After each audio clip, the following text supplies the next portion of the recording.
Hello everyone, welcome to Endless Knowledge. இந்த வீடியோல நம்ம எதை பத்தி பார்க்க போறோம்னா Google Sheets-ஐ as a PDF டாக்குமெண்ட்டா எப்படி கன்வெர்ட் பண்ணலாம், அது மட்டும் இல்லாம ஆட்டோ அப்டேட் அதாவது ஆட்டோ ரீபப்ளிஷிங் எப்படி செய்யலாம்ங்கிறதையும் சேர்த்தே பார்க்க போகிறோம்.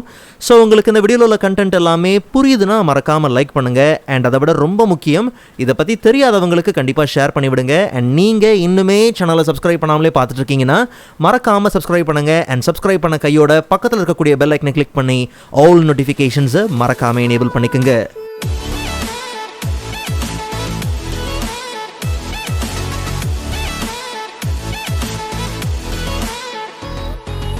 Alright, so first of all, இந்த ஃபைலை தான் as a PDF டாக்குமெண்ட்டாக நமக்கு கன்வெர்ட் பண்ணி ஆகணும். இந்த ஃபைலில் வெரைட்டி ஆஃப் ஷீட்ஸ் பார்த்தீங்கன்னா இருக்குது.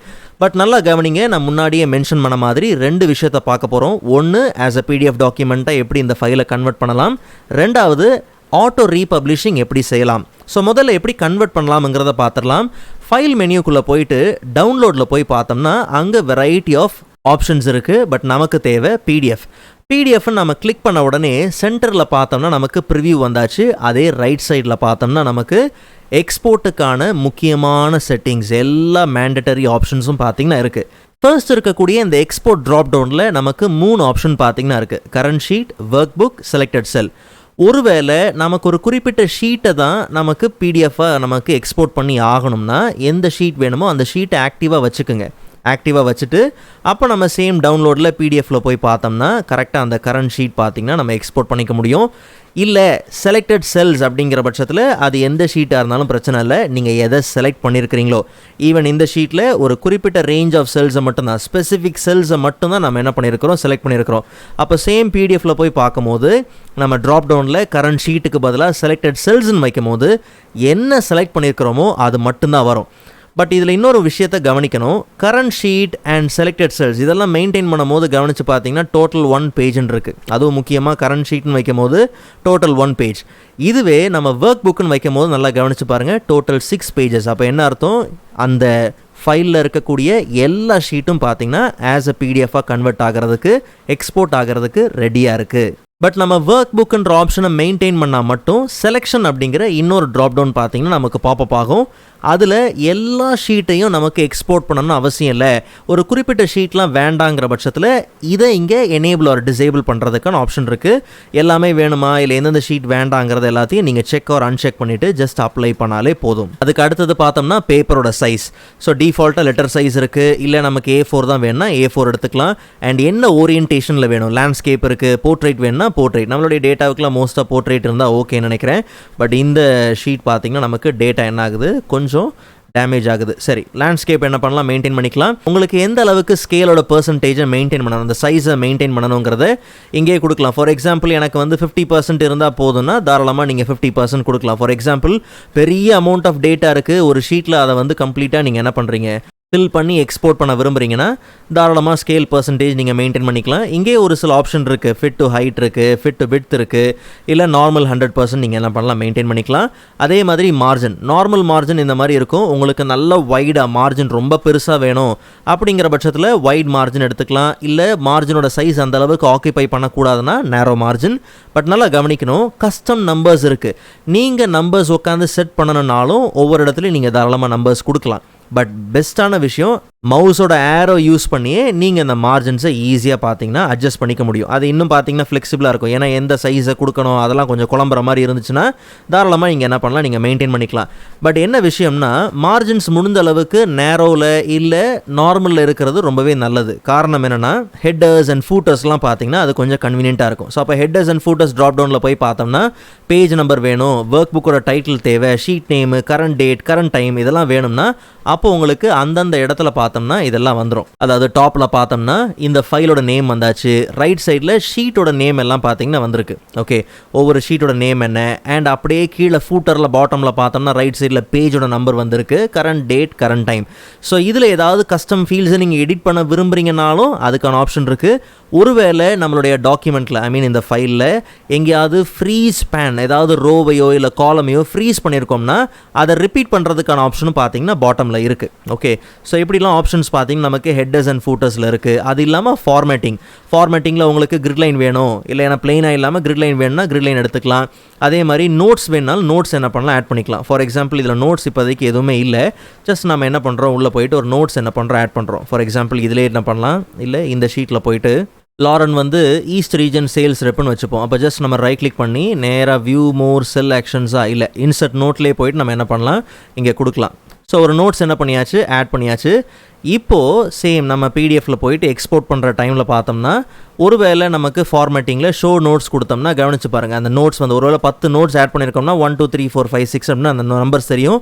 கடைசியில் போய் பார்த்தோம்னா நமக்கு என்ன இருக்கும், கடைசி நான் ஏன் சொல்கிறேன்னா மொத்த ஒர்க் புக்கை நம்ம செட் பண்ணுறோம். இப்போ பாருங்கள் இந்த ஷீட்டில் செகண்ட் ஷீட்டில் இந்த டேட்டா இருக்குது, அடுத்த ஷீட்டில் வராது. கடைசியில் போய் பார்த்தோம்னா நமக்கு அங்கே என்ன நோட்ஸ் இருக்குது அப்படிங்கிறது தெரியும். மற்றபடி உங்களுக்கு அந்த ஆர்டர்லாம் பேஜ் ஆர்டர் எப்படி வேணும், டவுன் தென் ஓவர் வேணுமா, இல்லை ஓவர் தென் டவுன் வேணுமா, எப்படி வேணுமோ நீங்கள் என்ன பண்ணலாம், மாற்றிக்கலாம். அலைன்மெண்ட் ஆப்ஷன் இருக்குது. எல்லாத்துமே பேசிக்கான ஆப்ஷன், ஈஸியாக நீங்கள் மாடிஃபை பண்ணிக்க முடியும், புரிஞ்சிக்க முடியும். ஓகே, ஸோ ஒவ்வொரு வாட்டியும் வெளியில் போயிட்டு வரும்போது நமக்கு செட்டிங்ஸ் எல்லாமே பார்த்தீங்கன்னா ரிவர்ட் ஆயிடுது. ஸோ அதனால் கொஞ்சம் ஒரு சில விஷயங்களை நம்ம மாற்றிட்டு டேரெக்டாக நம்ம என்ன பண்ணலாம், எக்ஸ்போர்ட் பண்ணலாம். சரி, இப்போ நமக்கு ஆஸ் அ பிடிஎஃபாக பார்த்தீங்கன்னா டவுன்லோட் ஆயிடுச்சு. அண்ட் ஆட்டோமேட்டிக்காக அந்த பிடிஎஃப் டாக்குமெண்ட்டு பார்த்தீங்கன்னா ஓப்பன் ஆயிடுச்சு. சரி, இப்போ இதில் முக்கியமான விஷயம் என்னென்னா, இந்த ஃபர்ஸ்ட் ஷீட்டில் இருக்கக்கூடிய அந்த வேல்யூவை கவனித்து பாருங்கள். எலிசபெத் 24,295 இப்படின்னு இருக்குது. இப்போது இந்த பிடிஎஃப் டாக்குமெண்ட் ஆட்டோமேட்டிக்காக அப்டேட் ஆகுமா, ஆட்டோமேட்டிக்காக ரீபப்ளிஷ் ஆகுமான்னா கிடையாது. ஓகே, அப்போ ஆட்டோ ரீபப்ளிஷ் எப்படி செய்யலாம், அதாவது எலிசபெத்தோட நம்பரை 30,000க்கு நம்ம அப்டேட் பண்ணுறோம்னா பிடிஎஃப் டாக்குமெண்ட்டும் அப்டேட் ஆகிருக்கணும். ஸோ அப்போ அதை எப்படி பண்ணலாம், ரொம்ப சிம்பிள். ஜஸ்ட் ஃபைல் மெனியூக்குள்ளே போயிட்டு பார்த்தோம்னா ரெண்டாவது நான் முன்னாடி மென்ஷன் பண்ண மாதிரி எப்படி ஆட்டோ ரீபப்ளிஷ் பண்ணலாம். ஸோ ஃபைல் மெனியூவில் போயிட்டு ஷேர் ஆப்ஷனில் போயிட்டு பார்த்தோம்னா publish to web. For example நம்மக்கிட்ட ஒரு வெப்சைட் இருக்குது, அதில் பார்த்தோம்னா இந்த ஃபைலை வந்து டவுன்லோட் பண்ணுறதுக்கான லிங்க்கை கொடுக்கணும், இல்லை எம்பர்ட் பண்ண விரும்புகிறீங்கன்னா அப்போ இந்த பப்ளிஷ் டு த வெப் என்ன பண்ணலாம், யூஸ் பண்ணலாம். பட் நாம் ஆட்டோ ரீபப்ளிஷிங்காக இந்த ஆப்ஷன்ஸை நம்ம யூஸ் பண்ணுறோம். நமக்கு லிங்க் இருந்தால் போதும், எம்பர்ட் பண்ண போகிறது இல்லை. ஸோ நமக்கு என்டையர் டாக்குமெண்ட்டையும் பார்த்தீங்கன்னா லிங்க் பண்ணணும். இல்லை ஏதாவது ஒரு குறிப்பிட்ட ஷீட்னா அதையும் நீங்கள் என்ன பண்ணலாம், மென்ஷன் பண்ணலாம். ஆஸ் அ வெப் பேஜாக கிடையாது, ஆஸ் அ பிடிஎஃப் டாக்குமெண்ட்டாக நமக்கு தேவை. பப்ளிஷ் பண்ணலாம். பட் ஆட்டோ ரீபப்ளிஷிங் ஆப்ஷன் எங்கே இருக்குன்னா இந்த ட்ராப் டவுனில் பப்ளிஷ்டு கண்டென்ட் அண்ட் செட்டிங்ஸ் இருக்கு இல்லையா, அதில் போயிட்டு என்டையர் டாக்குமெண்ட்டையும் நமக்கு பப்ளிஷ் பண்ணணும். பட் ஸ்டார்ட் பப்ளிஷிங் கொடுக்கறதுக்கு முன்னாடி automatically republish when changes R mat. So அப்போ என்னென்னா பப்ளிஷன் கொடுத்தோடனே, ஸ்டார்ட் பப்ளிஷன் கொடுத்த உடனே நமக்கு ஒரு லிங்க் பார்த்தீங்கன்னா ஜென்ரேட் ஆகும். அந்த லிங்க் யார் யார்கிட்ட இருக்கோ இந்த பிடிஎஃப் டாக்குமெண்ட்டை அவங்க ஈஸியாக என்ன பண்ணலாம், டவுன்லோட் பண்ணலாம். பட் என்ன விஷயம்னா இந்த ஃபைலை எப்போல்லாம் நாம் அப்டேட் பண்ணுறோமோ, எப்போல்லாம் இந்த லிங்க்கை யூஸ் பண்ணி ஒருத்தர் டவுன்லோட் பண்ணுறாரோ அப்போல்லாம் அந்த பிடிஎஃப் டாக்குமெண்ட்டில் அந்த அப்டேஷன் நடந்துக்கிட்டே இருக்கும். ஃபார் எக்ஸாம்பிள் ஒரு யூசேஜ் பார்த்துருவோமே, ஜஸ்ட் என்ன பண்ணுறேன், Ctrl+A கொடுத்து கம்ப்ளீட் லிங்க்கை Ctrl+C கொடுத்து என்ன பண்ணுறோம், காப்பி பண்ணியாச்சு. Ctrl+A கொடுத்து செலக்ட் பண்ணி Ctrl+C கொடுத்து என்ன பண்ணியாச்சு, காப்பி பண்ணியாச்சு. ஸோ ஒரு நியூ ப்ரௌசரில் அந்த லிங்க் என்ன பண்ணுறேன், Ctrl+V கொடுத்து பேஸ்ட் பண்ணுறேன். உடனே பார்த்தோம்னா நமக்கு அந்த ஃபைல் என்ன ஆயிரும், டவுன்லோட் ஆயிரும். இப்போ அந்த ஃபைலை ஓப்பன் பண்ணி பார்ப்போமே, அதில் என்ன இருக்குது, சேம் நம்பர் இருக்குது. இப்போ என்ன பண்ணுறோம்னா சேம் ஃபைலை இப்போ போய் என்ன பண்ணுறோம், இல்லை இந்த நம்பர் வந்து இட்ஸ் 30,000 அப்படின்னு நம்ம என்ன பண்ணுறோம், ஒரு சின்ன அப்டேட் பண்ணுறோம். ஸோ அப்போ இந்த அப்டேஷன் வந்து நாம் இங்கே போய் என்ன பண்ணலாம், நாம் Ctrl+S கொடுக்கல, ஏன்னா ஆட்டோமேட்டிக்காக இங்கே என்ன ஆயிரும், சேவ் ஆயிரும், எல்லாம் ஓகே. அந்த லிங்க்கையும் நாம் திருப்பி என்ன பண்ணல, ரீஜெனரேட் பண்ணல. ஆனால் அதே லிங்க்கை வச்சுருக்கிறாங்க இல்லையா, சேம் லிங்க்கை யூஸ் பண்ணி திருப்பி அவங்க டவுன்லோட் பண்ணும்போது, ஸோ இந்த ப்ராசஸை நீங்கள் புரிஞ்சுக்கணும். திருப்பி அந்த லிங்க்கை யூஸ் பண்ணி டவுன்லோட் பண்ணும்போது சேம் லிங்க் தான், ஆனால் டவுன்லோட் பண்ணும்போது அந்த இடத்துல நம்பர்ஸ் பார்த்தீங்கன்னா ஆட்டோமேட்டிக்காக என்ன ஆயிருக்கும், சேஞ்ச் ஆயிருக்கும்.